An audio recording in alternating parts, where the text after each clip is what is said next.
તો દીકરાઓ પિંડદાન કરે એના કરતાં મારે તમને એટલી પ્રાર્થના કરવી છે કે ભગવાને આપણને આપેલો આ પંચ મહાભૂતનો પિંડ ઠાકોરજીની સેવામાં લગાડી દેજો ને, તો તમે મર્યા પછી પિંડદાન નહીં થાય ને તો તમારું જાતે પિંડદાન થઈ ગયું છે. તમે તમારી જાતે જ ઠાકોરજીની સેવામાં પિંડદાન આ સેવામાં આને વાપરી લો. આવી કથા હોય, આવી કથામાં ખાલી આપણે કથા સાંભળી આવીએ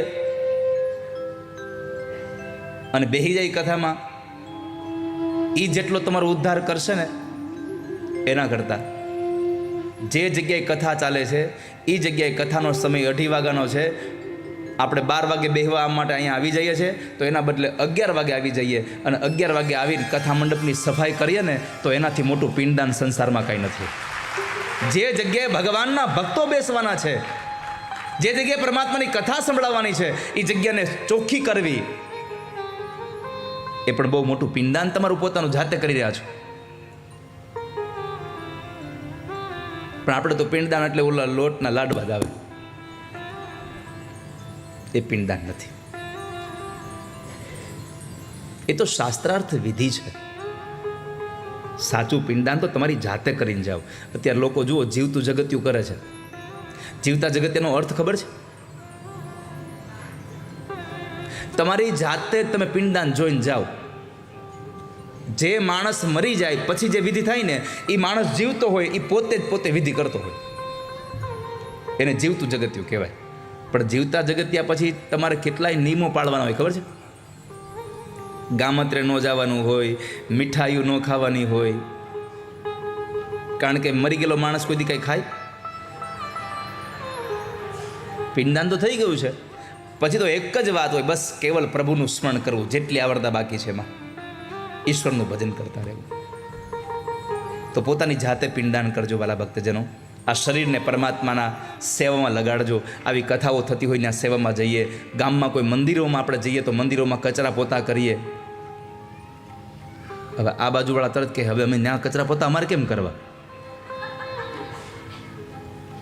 ઘરમાં કચરા પોતા કરશો ને તો દુનિયા દાંત કાઢશે, એ પાક્કું છે. તમારા ઘરમાં તમે પોતે કચરા પોતા કરશો તો લોકો જોતા જાય ને કે લે આ લે જો શેઠ હોતે કચરા પોતા મીંડા કરવા. પણ મંદિરમાં જઈને તમે કચરા પોતા કરશો ને તો લોકો આનંદ પામશે, હો જો તો કેટલો સારો માણસ અહીંયા પણ કચરા પોતા કરે છે. તમે ક્યાં કચરા પોતા કરો છો એમાં તમારી આભા બદલી જશે. તમારા નજીકમાં જે મંદિર હોય ત્યાં સેવા કરવા જાજો.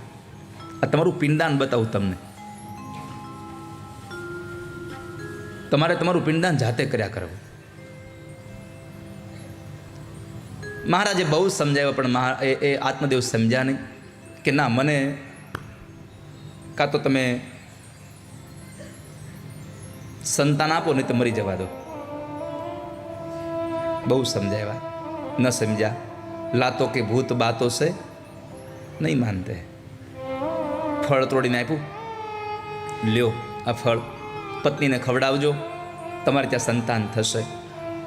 આત્મદેવ ઘરે આવ્યા, ફળ પત્ની ધૂંધુલીને આપ્યું, પણ ધૂંધુલી તર્ક અને વિતર્કવાળી હતી કે આ ફળ ખાઈશ તો હું ગર્ભવતી થઈશ, ગર્ભવતી થઈશ તો મારે નહીં કાંઈ ખવાય, નહીં કાંઈ અવાય, નહીં જવાય, નહીં કાંઈ પીવાય, નહીં હરાય ફરાય, મારું શરીર બેડોળ થઈ જાય. આવા અનેક વિચારો કર્યા અને એમણે ફળ ન ખાવાનો નિર્ણય કર્યો. ફળ આંગણામાં ઊભેલી ગાયને ખવડાવ્યું, પણ પોતે પોતાની બેન સાથે એક નક્કી કર્યું કે તારે ઉદરમાં બાળક છે, એ બાળક મને આપી દેજે, હું તને પૈસા આપી દઈશ. પૈસાના બદલામાં બાળકને ખરીદવાની વાત નક્કી થઈ. આત્મદેવને છેતર્યો કે હું ગર્ભવતી થઈ છું, અને બેનની ઘરે જ્યારે દીકરાનો જન્મ થયો ત્યારે એ બાળક પૈસાના બદલામાં લઈ લીધું. નામ પાડ્યું ધુંધુકારી. ધૂંધળુનો દીકરો હતો. આત્મદેવ બહુ રાજી થયા હતા. ધુંધુકારી નામ પાડ્યું. 3 મહિના પછી ગાયને જે ફળ ખવડાવ્યું હતું એ ગાયના ઉદરમાંથી એક બાળકનો જન્મ થયો. આખું શરીર માણસનું હતું પણ કાન ગાયના હતા એટલે એનું નામ પડ્યું ગોકર્ણ. 2 ભાઈઓ મોટા થયા, ભણવા માટે બેસાડ્યા. ગોકર્ણ મહારાજ મહાપંડિત જ્ઞાની બન્યા, પણ ધુંધુકારી મહાશઠ ખલ બન્યો. ન ખાવાના પદાર્થો ખાય, ન પીવાના પદાર્થો પીવે, ન બોલવાના શબ્દો બોલી રહ્યો છે. મા બાપ પાસે પૈસા માગતો હતો. મા બાપે એક વખતના સમયે પૈસા આપવાની ના પાડી, અને જ્યારે માએ પૈસાની ના પાડી તો પોતાના પિતાજી પાસે ગયો, અને પિતાજી પાસે જઈ અને પૈસા માગ્યા તો બાપે પૈસા ના પાડી તો બાપને છાતીમાં પાટું મારી અને ધરતી પર પછાડી દીધો.